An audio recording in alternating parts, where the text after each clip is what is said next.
Hey guys, it's time for another Dragon Ball Z Figuarts review, one that I have been waiting for a really long time, and I took my sweet time actually getting to this, but you saw him in one of my recent haul videos, and he is a figure that I have just long been awaiting in this line. We've got Tien today, so, you know, Tien Shinhan, whatever you want to call him. He is one of my favorite characters that's not a Saiyan in the entire series. I think I'm not alone when I say that. So we've got the brand new Figuarts release. He comes in that same normal style packaging that we're used to for the line, which I think looks really good with the green backer this time around. It just, everything looks great about this. And then the back has got some product shots. We've got a little shot of the bonus Chaozu, which I'm really curious to get a hold of, knowing what it is.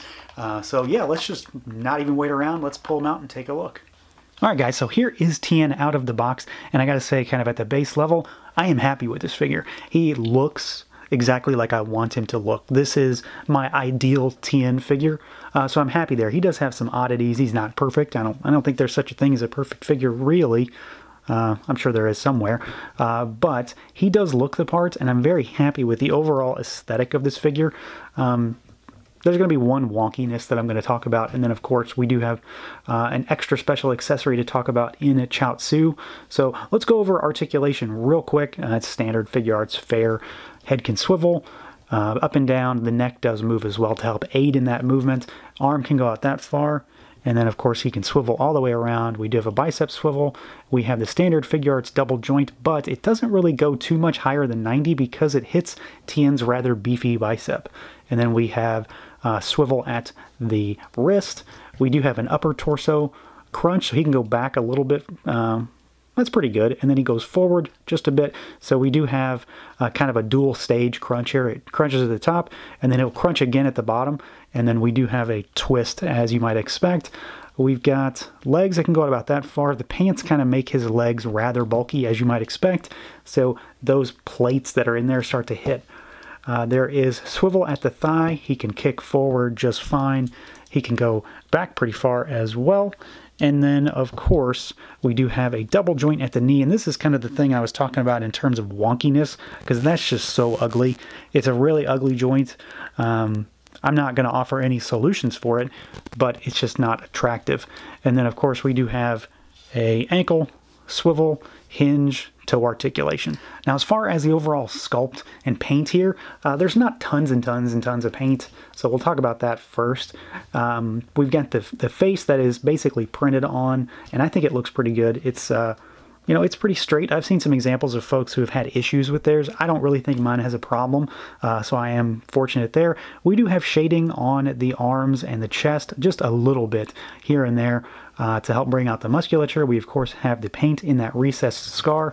And overall, I think, you know, he just looks the part in terms of the paint department. We do have shading on the figure, on the pants, which, you know, has been kind of an issue here and there.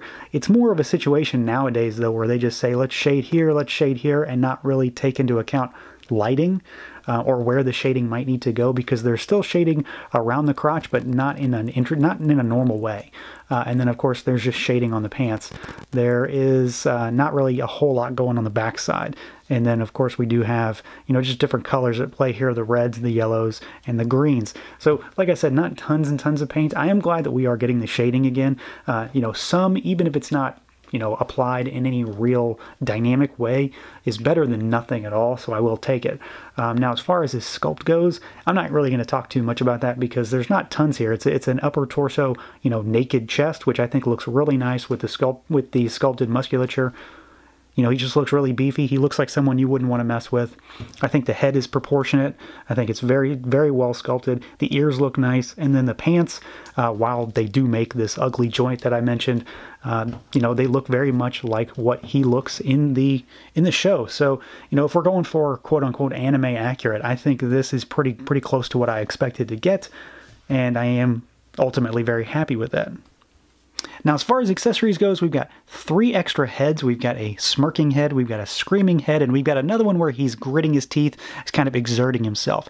We have multiple extra hands. So we've got one that is a style pose hand where he's kind of making an L with his fingers. We've got 2 gripping style pose hands for a kind of a charge up. We've got 2 hands that have the splayed fingers for a blast. And then we have 2 hands that are unique to Tien for the tri-beam to make the actual triangle with his hands. And they actually, to my surprise, have pegs on the fingers so that you can somewhat lock them together. They're not 100% perfect, but that is an added little bonus to keep them together.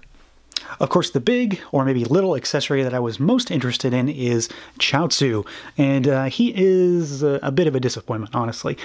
In the same realm of the Cybermen that we got with Yamcha, we have an even less dynamic figure in Chaozu. So he does look good, he very much looks the part, he's painted well, but he has no articulation except the head. So you can just kind of swivel his head around, you know, to make him look around, but you can't move his arms, you can't move his legs, which is to me a big issue, at least in terms of display, because his intended purpose is to be strapped onto Nappa's back, you know, where he kills himself in the show.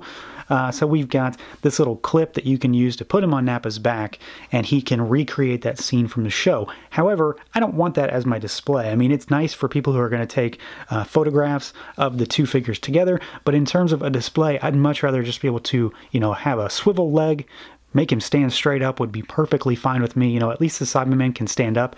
Chaozu can kind of sit down, but he falls over a lot too because he's pretty top heavy. So while he does look the part, and I'm always up for extra bonus cool accessories like this, his utility is pretty limited as far as I'm concerned. So overall, I am pretty happy with this figure. Like I said, there are a couple things that are maybe quote-unquote pain points for this figure. You know, you got the wonky knee joint. The shading's not perfect, but I don't expect it to be anymore either, and it doesn't ultimately bother me too much anyway. But we've got great head selection, we've got great hand selection. Chaozu is a nice bonus, but I think he is utilized poorly. He does look really good. He definitely looks the part. He's very accurate in that regard.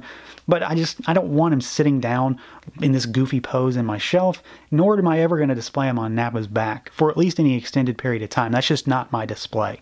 But I do like the inclusion, so I'm not going to fault him for adding it, but I really feel like it was a huge miss to not at least give him, you know, a few joints here and there. You know, I'd pay five extra bucks just to have this little guy be able to move. So yeah, he's pretty good, but ultimately the overall package could be better because of those things. That said, this is still the Tien figure that I wanted, and I am very much happy to add him to the shelf. So that is going to do it for this look at the Dragon Ball Z Figuarts Tien Shinhan figure from Bandai. Feel free to like, comment, subscribe, and share, and until next time, guys.